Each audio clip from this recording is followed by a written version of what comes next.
All right, everybody, here we are. Welcome to the right side with Doug Billings. Going to let a few people wander in here to the rooms that we're up on X, Facebook, Rumble, and YouTube. Good to be with you, ladies and gentlemen. Isn't the sunshine a lot brighter? I know here in the middle of the fruited plain, smack dab in the middle of the fruited plain, it's cloudy and snowy. But even on a day like today, the sunshine is brighter, if you know what I mean, since President Trump has been reelected into office. And the winning continues every day, brighter and brighter. I'm loving every second of it. I know you are too. Before we get into the show today, going to talk about Trump's numbers, the agenda that Trump is putting forth is driving the liberals and the progressives absolutely crazy.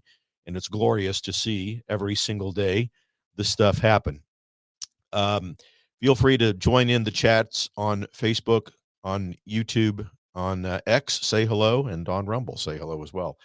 We're looking at, and I think when. Oh, and by the way, a sponsor of today. I was just looking over. Yes, thank you. A note.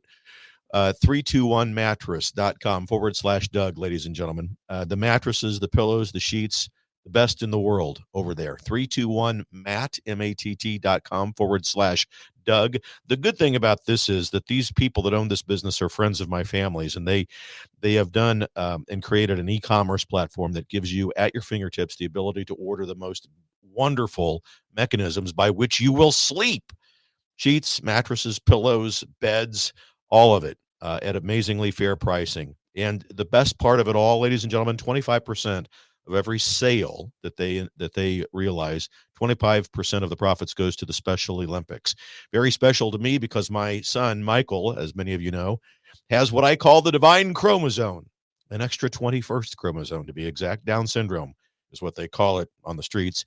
For me, the divine chromosome, and he is a very, very proud participant in the Special Olympics, and 321 Mattress supports them as well. So do I. So check them out, 321matt, matt.com/Doug, 321matt.com/Doug. So have you had enough already? Have you had enough winning? My gosh, every day, Christmas time in America. The rest of the world looking to America, the MAGA movement, and Trump as its figurehead, and saying to themselves and realizing, we want some of that too. We want what Donald Trump has brought to the United States. And you look at the numbers, and it's incredible. He's up by 12 points since he took office. 55% approval rating. Never before in the history of the United States has a two-termed president enjoyed such high approval ratings in his second term, ladies and gentlemen. So President Trump continues to make history, to make good history. Last week at 51%, today he's at 55%, and he's climbing. And when we get into the specific issues that Trump's agenda represents, the numbers get even better. I mean, let's be clear. What's happening here is President Trump's agenda is winning the day, and multiple millions and millions of people are coming to the MAGA movement as a result of this. Many of us were already there, right?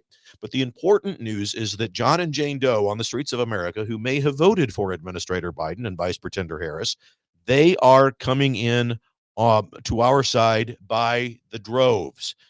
So President Trump's deportation policy, just as an example, it's talking about specific reasons why he's soaring.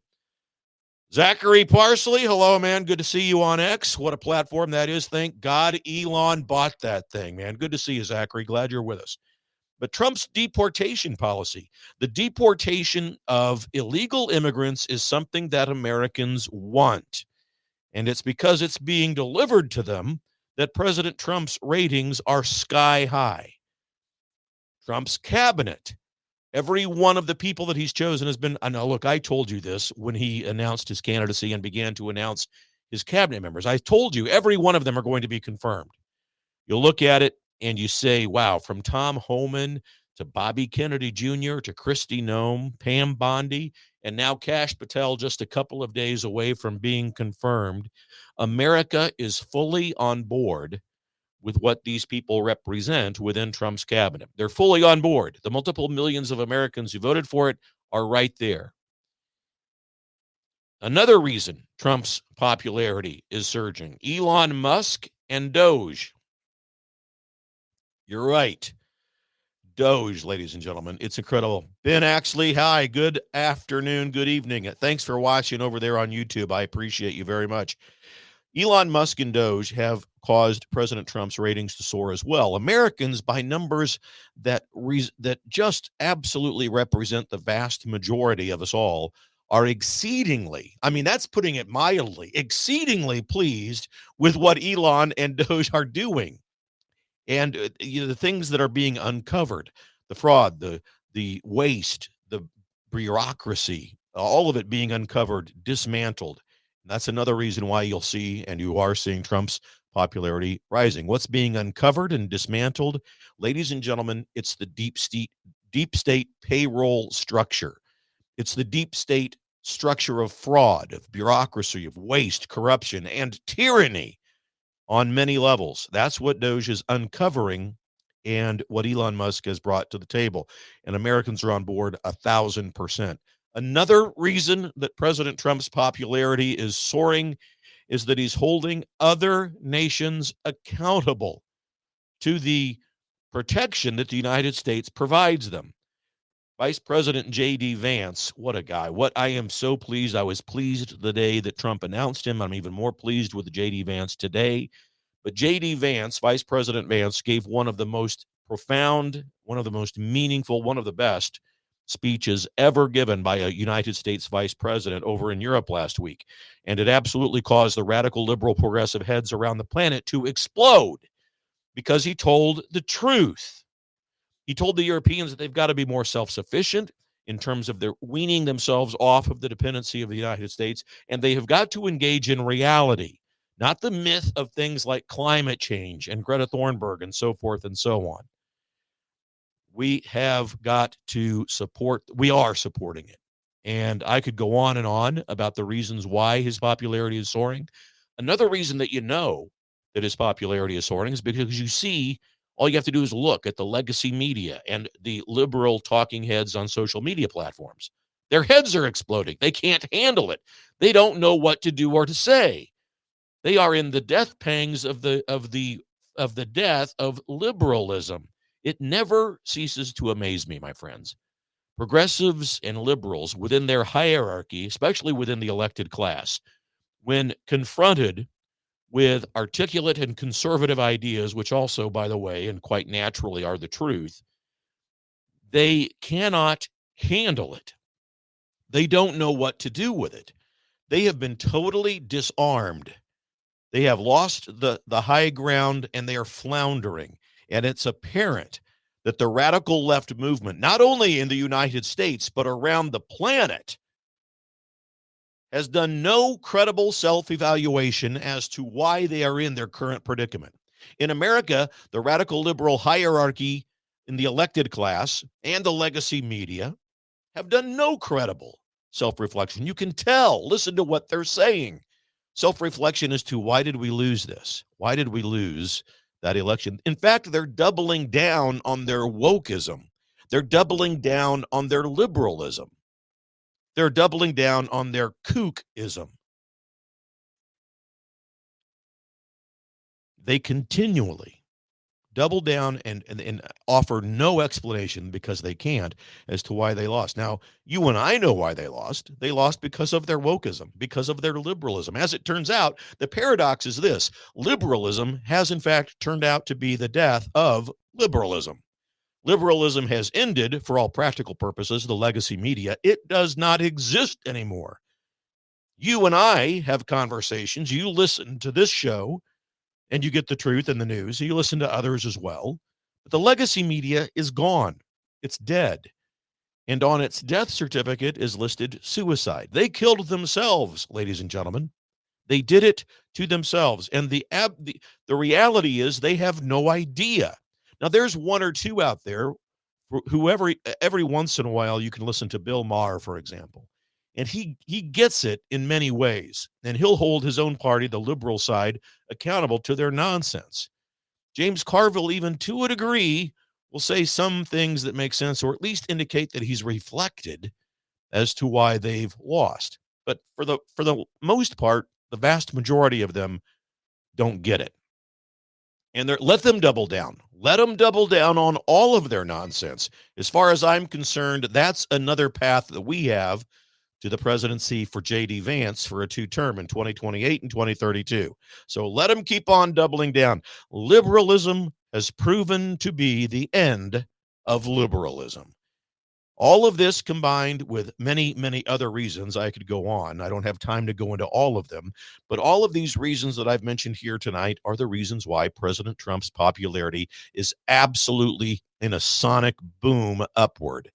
And to get specific just for a minute on a few issues, let me tell you this. Why is his popularity so high? What specifically has he done that has caused this phenomenon to happen? Well, he's got a 70% approval rating on saying something as simple and as filled with common sense as this: there are only two genders.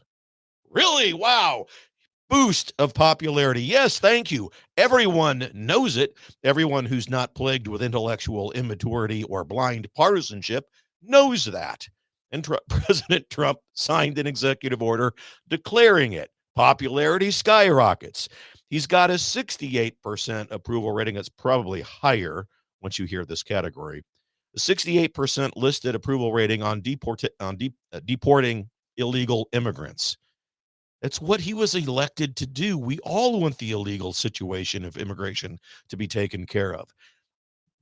Look, vet these illegal immigrants, put them in a camp, do whatever you have to do to vet them, secure their exit. And if they're good people, like so many of our liberal friends will tell us they are, they can get back in line and come back to America. But look, you cannot have illegal immigration. You can't have it. 65% approval rating on expanding the drilling and search for gas and oil, 65% on declaring an emergency at the southern border. So those are just a few of the specific reasons and categories by which Trump is enjoying record-breaking popularity in the United States. I'm loving every minute of it. I love even more the fact that the liberals don't understand this. Clearly, those numbers, those high rating numbers, are impressive just by themselves. Just they are standalone and notably impressive. And we MAGA conservatives, we have a lot of work to do. We've got to be honest with ourselves. We have a lot of work to do between now and the midterm to keep this momentum going, because we want to sweep the midterms. We want to grow our majority in both houses, and it's tough to do. Once a party, at least historically, once a party gains the majority in a general election, it's very difficult to maintain the majority in the midterm. So we have a lot of work to do. What do you mean by that? Well, I mean, continue your involvement, ladies and gentlemen, because it's because of you that President Trump and his agenda were put in place. Your work, wherever you live, in the county, within the state of your residence, get to work. Go to work, volunteer to be a Republican committee man, committee woman, get involved in your local level, keep the pressure on your local elected officials, and for the love of all that's good, please, in your county, in your state, anyone who wants to run for office and put an R, that means Republican in case you're from Raytown, Missouri. If you want to put an R behind your name, you've got to vet these people. Vet them, get them on the record as to where they stand on MAGA conservative issues. And then you can go to the county clerk and say, yes, this person can run as a Republican, but not until you, as a Republican committee man and woman, and your team have vetted these candidates. Look into and research and get involved in your local Republican community and do this. That's another way that we ensure continued victories. But all of these numbers are a good start. Look, this is all what I call determined patriotism. It's the hard work of it all, getting involved. I mean, this is not just electing officials. This is taking back our school boards, all of it. Liberals are famous for engaging in identity politics. And this is one of the primary reasons as to why they lost, and liberalism is abjectly failing across the planet. They always try to put one side against the other in this identity politics world that they're in. And, whether it's abortion, the liberals will rename that, of course. They don't call it abortion anymore. It's now women's reproductive rights. my friends. Yes, it's not abortion. We don't call the murder of a baby murder anymore. If you're a liberal, it's women's reproductive health rights. Well, anyway, they'll use that issue, or they'll use the LBGTQ kook movement as an issue, or they'll use transgenderism, or the myth and abject fiction of gender misappropriation. They use all of these issues to pit us one against the other. That's identity politics. And it's woke radical extremism. I mean, those last three items on that list, LBGTQ kook movement, the transgenderism, and gender misappropriation, that's what really led to their defeat, the wokeism that surrounds those issues. And within those issues, there are horrific realities that the liberal agenda puts forth. Gender misappropriation, let me just talk about that one. Gender misappropriation is a myth, ladies and gentlemen. It does not exist. There's no such thing as being born the wrong gender. You see, as it turns out, our creator, God, doesn't make mistakes when he creates us. It's a mental illness to think that you're born the wrong gender. And it's a parental problem that we have in this country and around the world. The last several decades, parents have just been, we have wussified incredible vast numbers of kids to believe this nonsense. It's a myth. And gender misappropriation is also particularly gruesome and graphic and horrific because within that myth of gender misappropriation, the liberal agenda and policy and mindset is to teach children that you can be happy. Johnny, Sarah, little Sarah, children who happen to believe in the myth of gender misappropriation, and that perhaps this myth has plagued them. Maybe I'm not supposed to be a little boy. Maybe I'm not supposed to be a little girl. And their parents support that nonsense. The barbarity of it, the medieval, gruesome horror of that leads to Johnny and Sarah, if you want to be happy, you've got to mutilate your genitalia. And those are absolutely terrible words that I have to say to you, ladies and gentlemen. But as I've said on other shows, those words need to be said. That's what they are. They're gruesome, horrific words. And the radical liberal movement teaches that children who believe in this myth called gender misappropriation can only find happiness if they mutilate their bodies.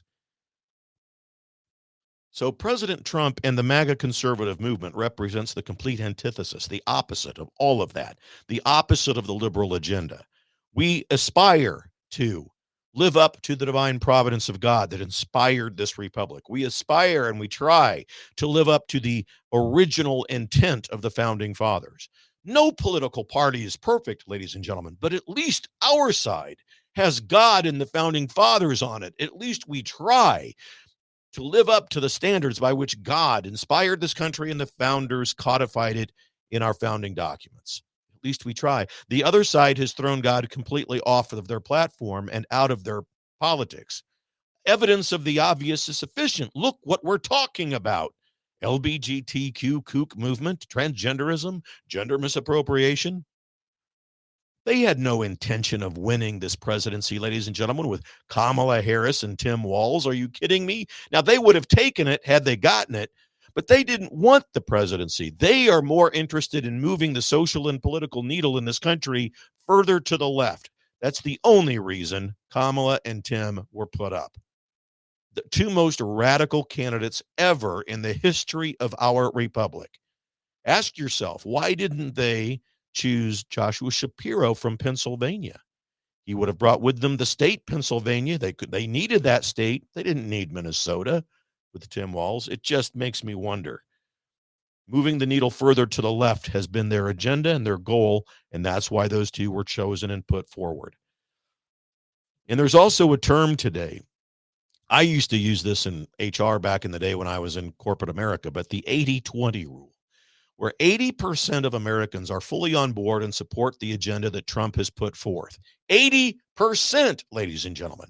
Meanwhile, 20% of the nut jobs and the kooks out there, the woke individuals, the liberal mindset, are all being the liberal elected class, certainly, the liberal media, most definitely, trying to coddle that small 20% number and doubling down on the wokeism that number represents. Meanwhile, 80% of Americans are fully on board, and we are growing the MAGA movement as a result of it.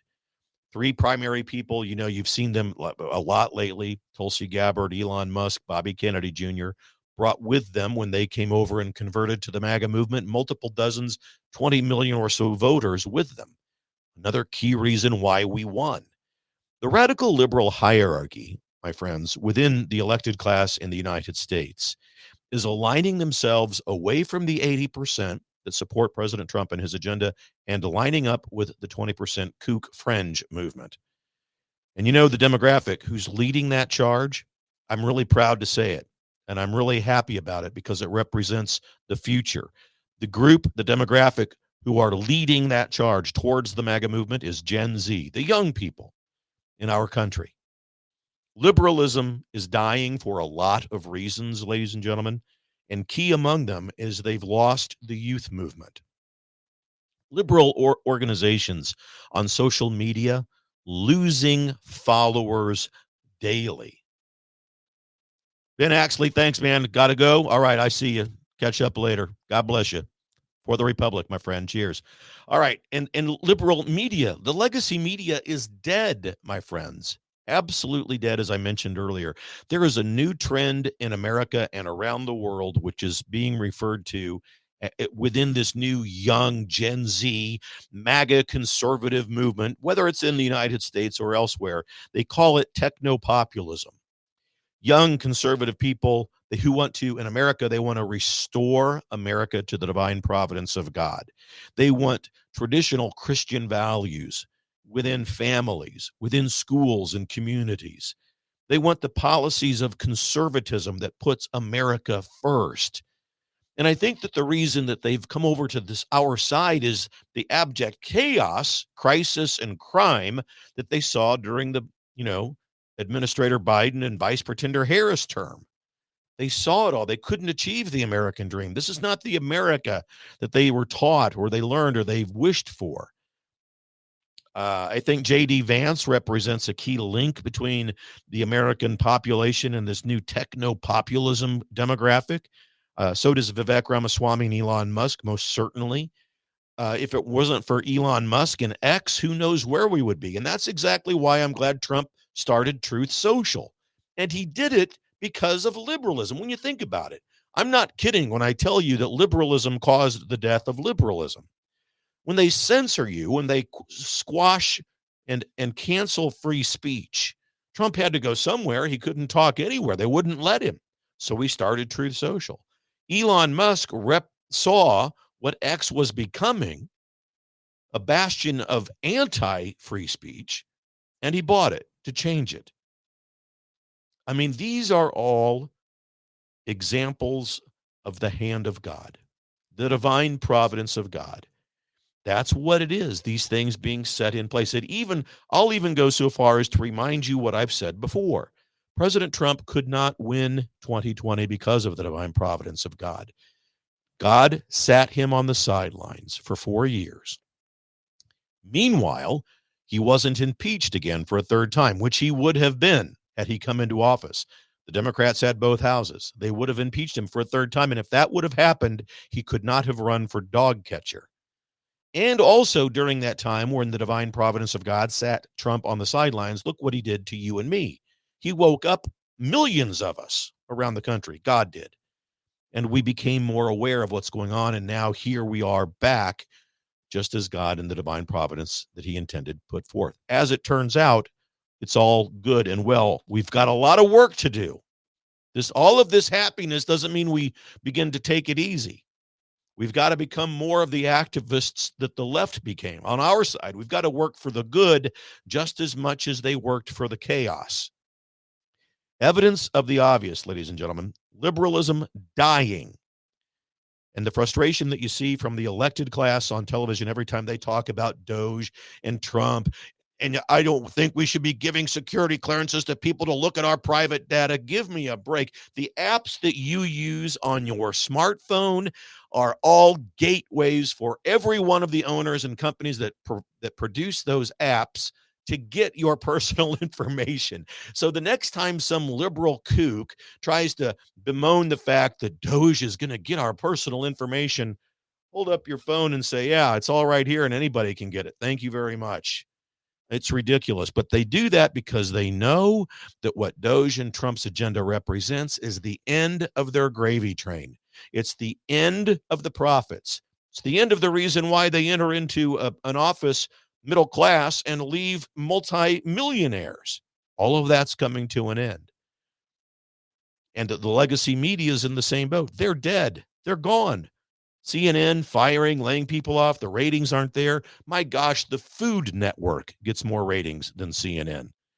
And it represents a new vertical type of politics, America first, putting people first instead of that horizontal, identity politics that I talked about earlier in tonight's show, where the liberal agenda would try to pit me and you against one another on topics of whatever type, right? Abortion, taxes, LGBTQ, kook movement, whatever they may be. Trump has smartly turned his policy and agendas into a vertical approach, putting American citizens first and the American Republic first on the world stage.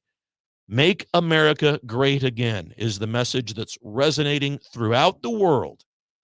Americans and multiple of millions of other people around the world support President Trump. It's one reason why a poll that came out about a week and a half ago lists President Trump as one of the top 5 most popular leaders on the planet. So much to be happy and grateful for. But again, a lot of work to do. A lot of work to do. I look forward to your comments in the comments about them. Please share this video. Please share the show. Please go over to DougBillings.us, ladies and gentlemen. That's my website. I am a one-man operation, a one-man show trying to bring you truth and the kind of political commentary that I think that you deserve. And if you go to DougBillings.us, you'll see a way that you can just offer a $5 a month monthly reoccurring donation to the program so that we can continue to produce it and bring it to you. Ladies and gentlemen, it's the honor of a lifetime to be with you. This is the beginning of my 5th year doing this. February of 2021 is when I started. 5 years, and here we are. We've grown together. We've woken up together. We're going to see this thing through. God bless you, ladies. We are in this together. Don't you forget it. God bless you, ladies and gentlemen. Believe it. For the Republic. Cheers.